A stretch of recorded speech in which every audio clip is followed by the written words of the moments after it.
తెలంగాణ కాంగ్రెస్ ఎంపీల పనితీరుపై పార్టీ పెద్దలు అసంతృప్తిగా ఉన్నారని వినిపిస్తోంది. పార్టీతో సంబంధమే లేదన్నట్లు వ్యవహరిస్తున్నారన్న విమర్శలు ఉన్నాయి. కొందరు ఎంపీలు గాంధీ భవన్ మెట్లే ఎక్కలేదని అంటారు. 20 ఏళ్ల పాటు పార్టీకి ఉపయోగపడతారని అనుకుంటే వన్ టైం వండర్స్గా మిగిలిపోనున్నారా? ఇంతకీ ఎవరా ఎంపీలు, ఏంటా కథ? కాంగ్రెస్ ఎంపీల పనితీరుపై పార్టీ నేతలు పెదవి విరుస్తున్నారు. ముఖ్యమంత్రి రేవంత్ రెడ్డి నేతృత్వంలోని ప్రభుత్వంపై బీజేపీ చేస్తున్న విమర్శలను తిప్పికొట్టడంలో విఫలమవుతున్నారన్న విమర్శలు ఉన్నాయి.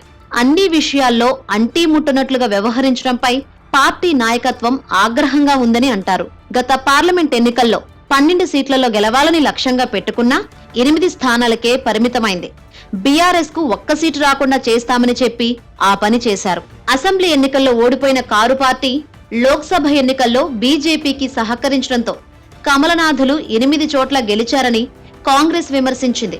2019 పార్లమెంట్ ఎన్నికలతో పోలిస్తే 2024లో ఎక్కువ సీట్లు రావడంతో సంతోషపడింది. తెలంగాణలో గెలిచిన 8 మంది కాంగ్రెస్ ఎంపీల్లో ఎక్కువ మంది యువకులే.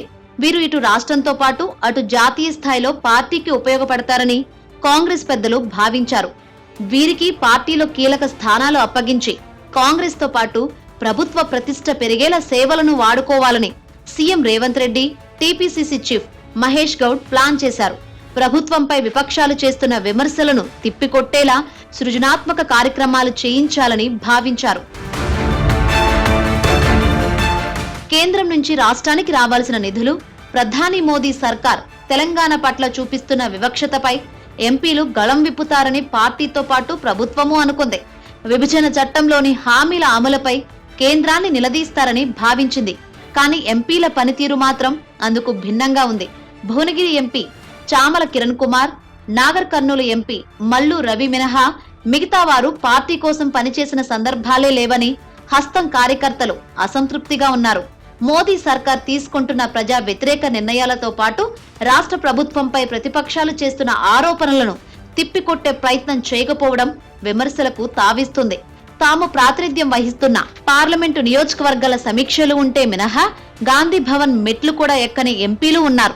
ఉత్తర తెలంగాణలో 2, దక్షిణ తెలంగాణలో మరో 2 తాము కాంగ్రెసే కాదన్నట్లు ప్రవర్తిస్తున్నారట.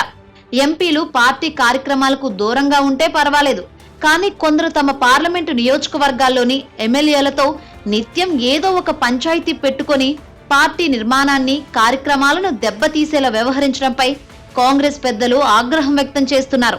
ఉన్నత విద్యావంతులు, యువకులు ఎంపీలుగా ఉంటే రాష్ట్రానికి పనికొస్తారని ఆశలు పెట్టుకుంటే వీరు మాత్రం తమకేమీ సంబంధం లేదన్నట్టు వ్యవహరిస్తున్నారు. కొత్తగా గెలిచిన యువ ఎంపీలు పార్టీకి మరో 20 సంవత్సరాల పాటు ఉపయోగపడతారని పెద్దలు భావించారు. అయితే వీరు పనితీరుతో వన్ టైం వండర్స్ గా రికార్డు నమోదు చేసుకునే అవకాశమే ఎక్కువగా కనిపిస్తుందని అంటారు. ఇక ఇప్పటికైనా ఈ ఎంపీలు పద్ధతి మార్చుకుంటారో లేదో చూడాలి.